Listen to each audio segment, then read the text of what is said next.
Good morning. Thank you so much for being here and for taking a day out of your summer to join us. My name is Gina Garcia-Smith, and I am an Education Programs Assistant with the California Department of Education. And I'm really excited to be able to open our English Learner Roadmap launch event today. Thank you so much for joining us. And to start, I would like to introduce Tom Adams, who is the Deputy Superintendent of the Teaching and Learning Support Branch at the CDE. Tom earned his PhD in history from UC Davis, and Dr. Adams is the Deputy Superintendent of our Teaching and Learning Support Branch now. He has over 20 years experience in education and has worked with parents, teachers, principals, school districts, and state and national leaders to support teaching and learning. He is also a tireless advocate for English learners and an amazing boss. So I would like to welcome Tom Adams.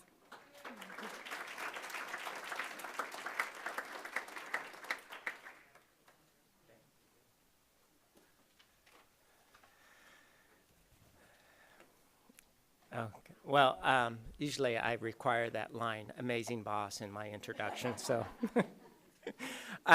Well, good morning, everyone. It's great to be here, but before we start, we know there are some things going on in our North State. Is anybody here from Shasta County? Okay, anybody here north of Sacramento? Okay, so it's really tough up there with the fires, I know personally, because I have friends and family up there. I've had to move, evacuated, houses have been lost, and lives have been lost. So if we could just take a moment and reflect on that and send those people some good thoughts for a minute. So can we do that? Okay, thank you. Okay, thank you. Well, on to this English Learner Roadmap launch event. As you know, I'm Tom Adams. I'm the Deputy Superintendent. I like 20 years of experience sounds pretty long. I like to think that I reach back to the previous century in terms of being involved in education policy. So, but before we get going, I really do want to thank our great friends here at the Sacramento County Office of Education for hosting us today. We've been able to rely on this partnership in terms of getting this event as well as other events, as always promoting literacy, multilingualism, multiculturalism, and always putting forward the one thing I think I always like to quote Dave Gordon on this: you build education policy from the student out, right? Once your focus is on the students, then you know what to do.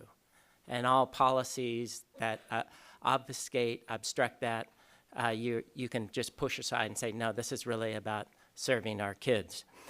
In particular, I would like to recognize Graciela Garcia Torres.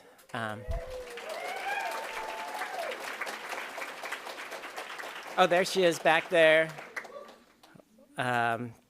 She served on the planning committee for this event and her team and for their work to ensure today's event runs smoothly. And also, could we get all the SCOE staff in the room to stand, and let's give them a big, big applause. I see you back there. Sorry, I didn't mean to interrupt your muffin eating. But I would also like to thank all of you for taking the time out of your summer for being here, and especially my Davis colleagues over here.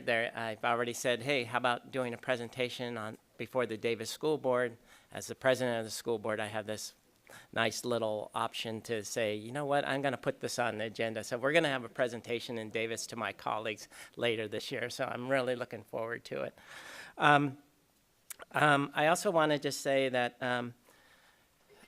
because this is a July event, last day of July, one of the myths of education is that the 3 reasons you go into teaching are June, July, and August, right? And that is like the most ridiculous thing I ever heard, because anytime I wanted to get something done in education in terms of statewide efforts, those 3 months were always crucial in terms of teachers were out of the classroom, they were willing to help us out, and willing to oftentimes donate their time. They didn't often get paid for some of their summer activities. So I'm just really grateful that you're here and that you're going to continue to provide leadership on this issue. So today might be an example where you enrich yourself, but I also think just by your presence here, you're enriching me. And so I can always say, no, you have to understand the field of education means about 10 months work, 12 months worth of work and 10 months worth of pay.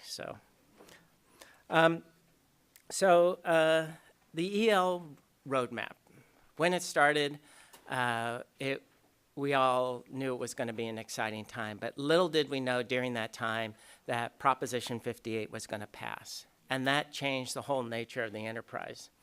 I knew things were just going to be dynamic and be great for the state, in part because of the leaders we had for the committee. Lori Olson, one of them who was here, as well as Kenji Hakuda. Yeah. He's not here, but yeah, he definitely, let's clap loud enough so he hears. But this meant an important change for California because for the first time, we were changing the whole focus of policy. We were going to say, you know what, this isn't really about challenges to teaching English learners. It's about taking the assets that they bring and making them part of the school and making sure education moves forward, not in the sense of because we see them as hindering our education, but as enriching it. Now, the EL roadmap leads us to a future that provides English learners then with intellectually rich curriculum. And you're saying, well, yeah, of course, this seems like a natural, Tom. When didn't we do this? Well, we didn't always do this. If you go back to the original mathematics framework that was passed back in 1998, the advice that we gave, and I have to say we because it was the department, the state of California, and it was post Prop 227.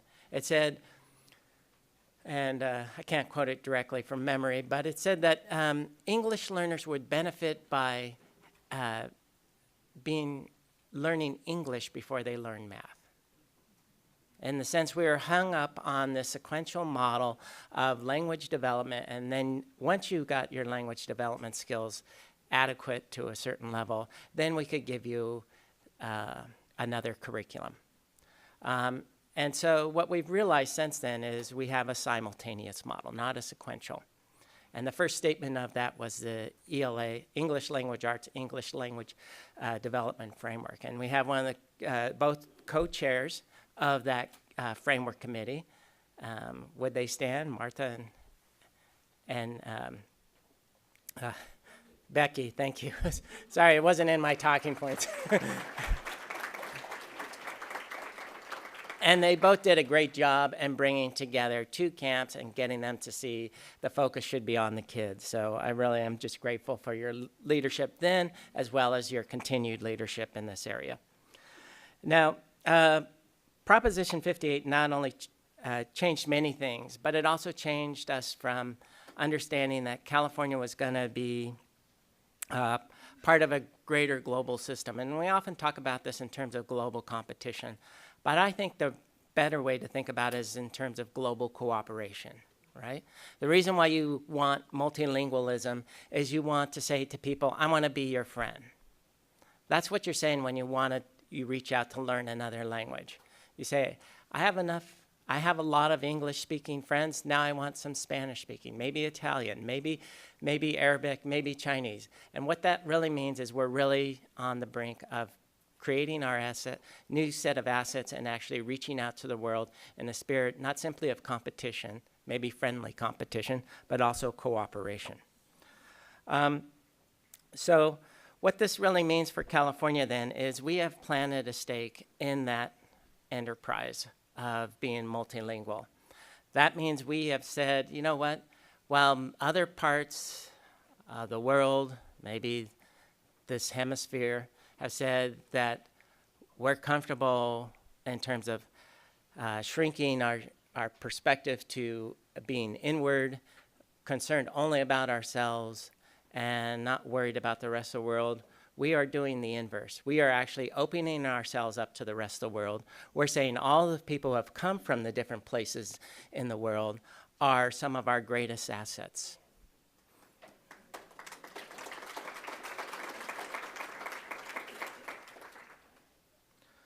So what this really means for schools is we said you have a number of students from different backgrounds, and you have a variety of resources. We're not going to tell you what the single best answer is, but we are going to provide you with what we consider some good working models, with some good goals to reach, with the sense that we know you're going to know your kids the best, and we want to open up the doors in terms of solutions for making sure that all of our learners are learners.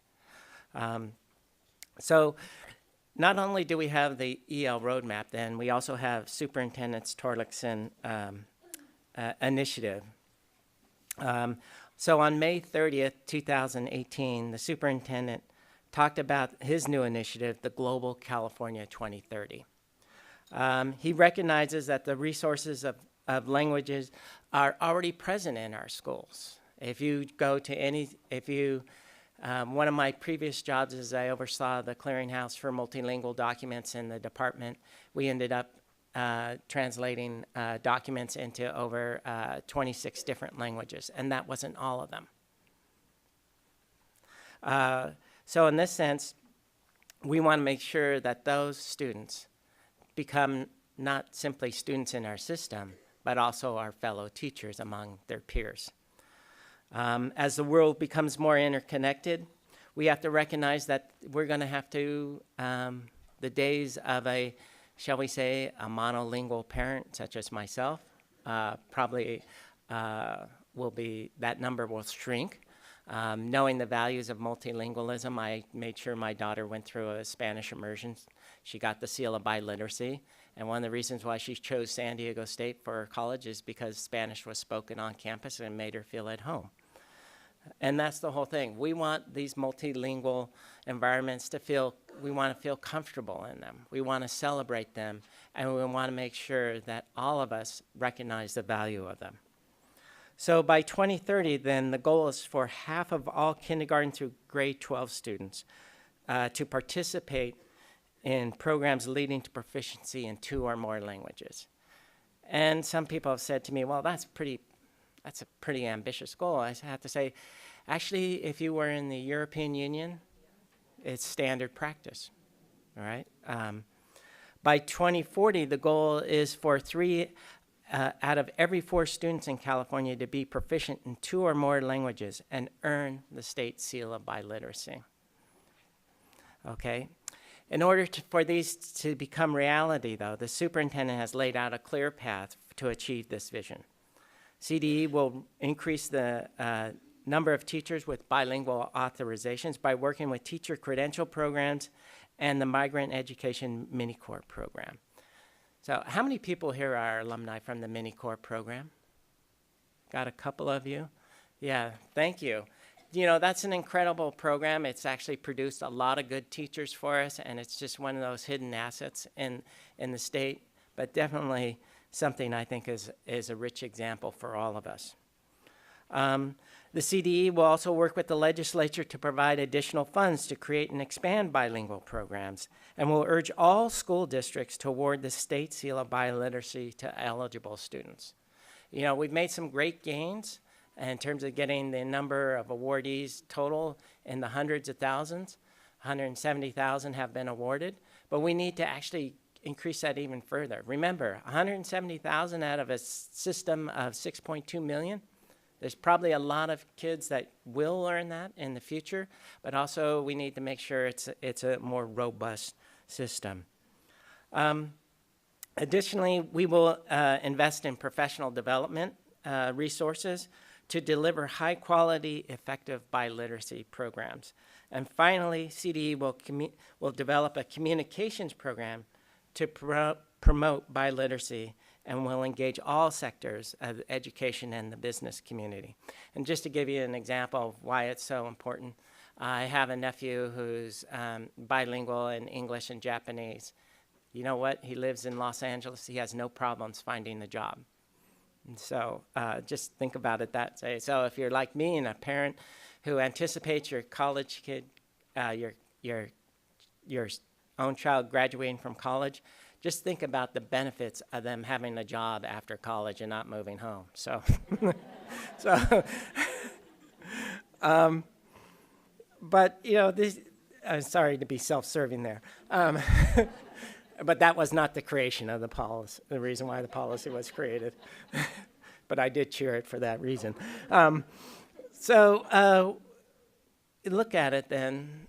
California then serves as a model for the rest of the country. I remember it was November 2016 when the EL Roadmap Group was meeting. It was 2 days after the election, the federal election in 2016. And we were not a happy bunch, right? I mean, we're pretty down in the dumps. And I thought to myself, wait, we can't let that determine who we are. And we have to say, you know what? The best thing we can do is not respond with another tweet, not to do endless Facebook posts about how you're not in agreement with that person, although I have done my share. The important thing is to actually say, you know what? This is how it's really done. This is how we bring people together. This is how we take care of our children who come from different countries, different areas, who are here regardless of their, quote, legal status.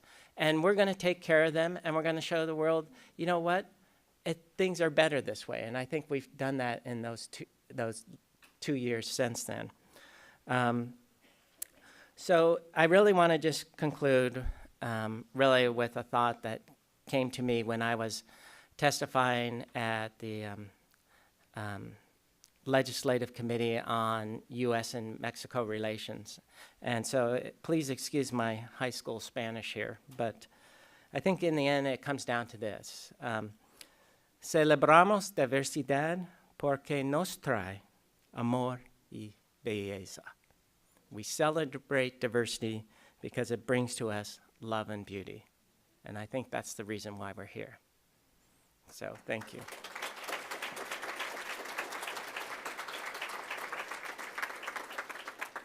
So before we go further, I have the pleasure of introducing my friend, Dr. Al Rogers. He serves as the Chief Strategy Officer, or had served as the Chief Strategy Officer for the Sacramento City Unified School District, but now is the Deputy Superintendent of Schools for Sacramento County Office of Education. He earned an ED from the University of Pacific. He has 2 master's degrees from Chapman University, one in school administration, another in curriculum and instruction. He earned a bachelor's degree in history and Spanish from Sacramento State, and an associate degree in languages and literature from Sacramento City College.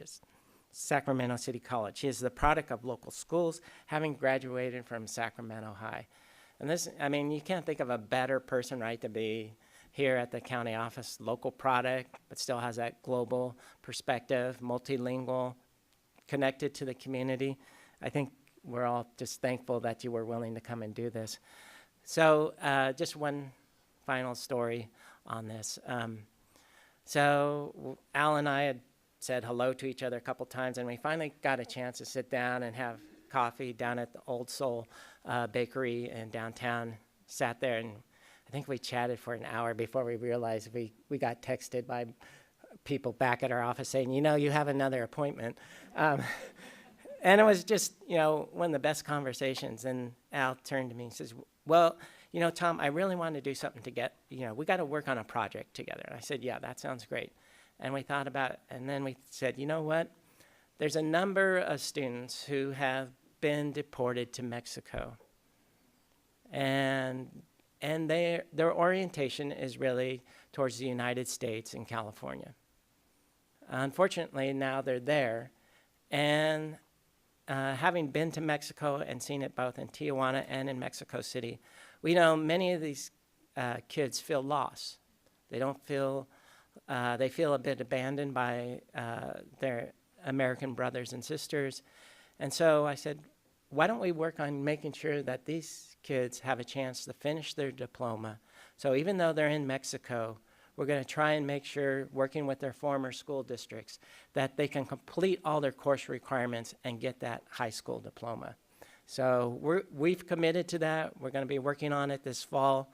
And you in the Sacramento area, if you have students you know that have been deported, we're happy to connect up with them and start working on making sure that it happens for them. Because we all know this whole education project is really about taking care of our students who are our future. And if we can just say to one deported student, you know what, we care about you, we think you're an asset, and we hope you come back and remain connected with the United States, we think that would be great. So it's my pleasure to introduce Dr. Al Rogers.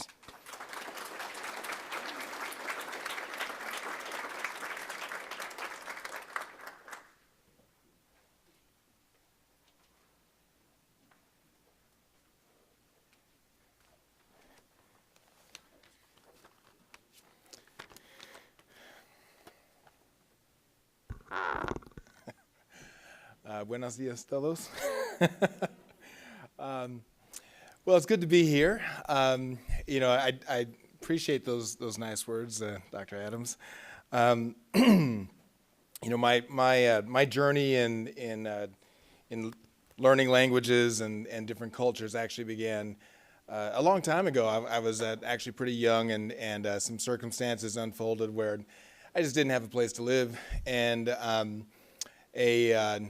a Mexican family took me in, and I got to be Puerto Rican for a while, and you know, they taught me a different culture, and I began to pick up Spanish and so forth, but really I got a sense early on of how important it is to just be connected to people in your community. I didn't really have a family structure like a lot of people are kind of used to, and so cultural identity and language that comes with that wasn't a static issue for me. It was one that sort of unfolded, and it was very family-based and neighborhood-based, and I kind of got passed around a little bit. But that original experience, that initial experience of being brought into a family and taught the language and the culture really stuck with me, and it does influence me today in this work. And I think a lot of you share some of those same kinds of experiences, and I think that's probably why we're here today together. So thank you all for being here. As Dr. Adams says, I am the Deputy Superintendent of Schools here with Superintendent Gordon, and it really is a pleasure and it's an honor to welcome you to the EL Roadmap launch event here. This policy, as I'm learning it, is really groundbreaking and visionary and timely, and I'd like to toss in the words compassionate. We'll talk a little bit about that. The California Department of Education and the Sacramento County Office of Education, along with the EL Roadmap Planning Committee, teamed up to plan a productive and inspiring day for us all. Today we're going to take the first few steps in implementing that policy that I think is a truly workable system, and we'll get everybody involved together on this. I feel like this roadmap ushers in a new era for California, actually. It moves us closer to greater alignment and articulation within and across our educational systems, and the result is this greater effectiveness, right? This isn't just an isolated component. This is one that really is visionary in that it unifies many of our different systems and our intentions. It provides vision for EL education because home language and culture are and should be considered assets, and help set higher standards for education that are challenging and supportive, and that's what I call groundbreaking.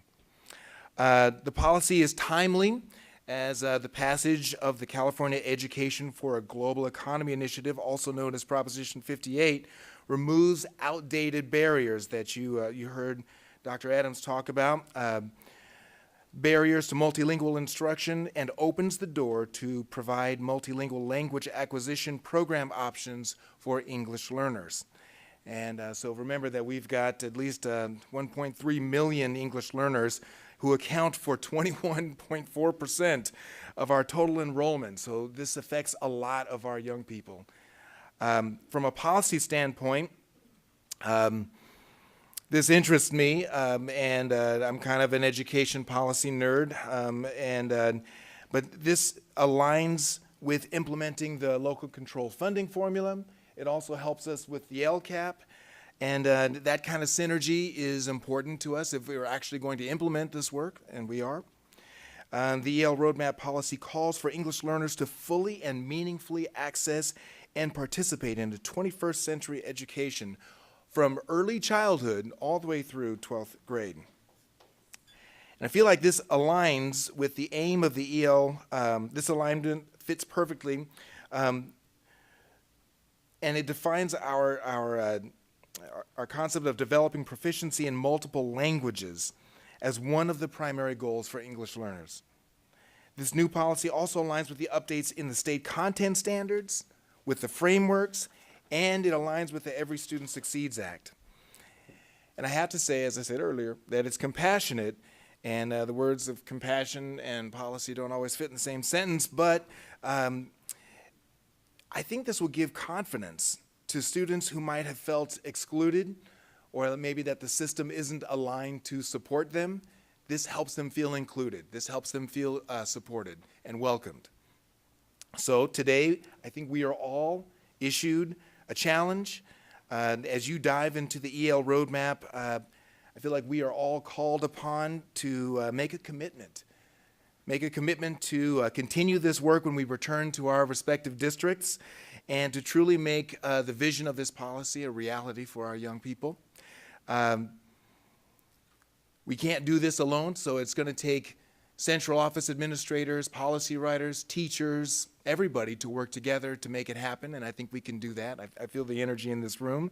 And so together we invite all of our districts to work to refine our approaches in supporting English learners, and I can tell you that I'm looking forward to working with and learning from all of you as we proceed in this journey. Thank you for your commitment. Thank you for your time today.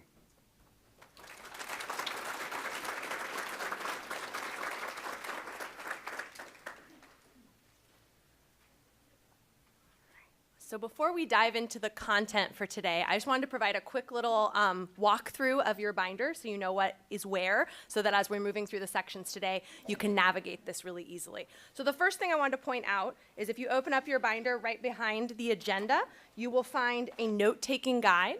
And this is going to be used throughout the day. We're going to be building our understanding of the EL roadmap and taking notes here, culminating in some final activities at the end of the day.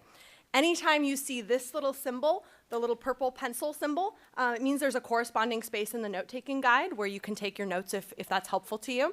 And it should also tell you the page of the note-taking guide that we'll be using for that, so you can easily navigate there as we go. Also, the binder is organized into tabs. Each tab corresponds to one of the agenda items, and the numbers match, so you can easily get from one to the next.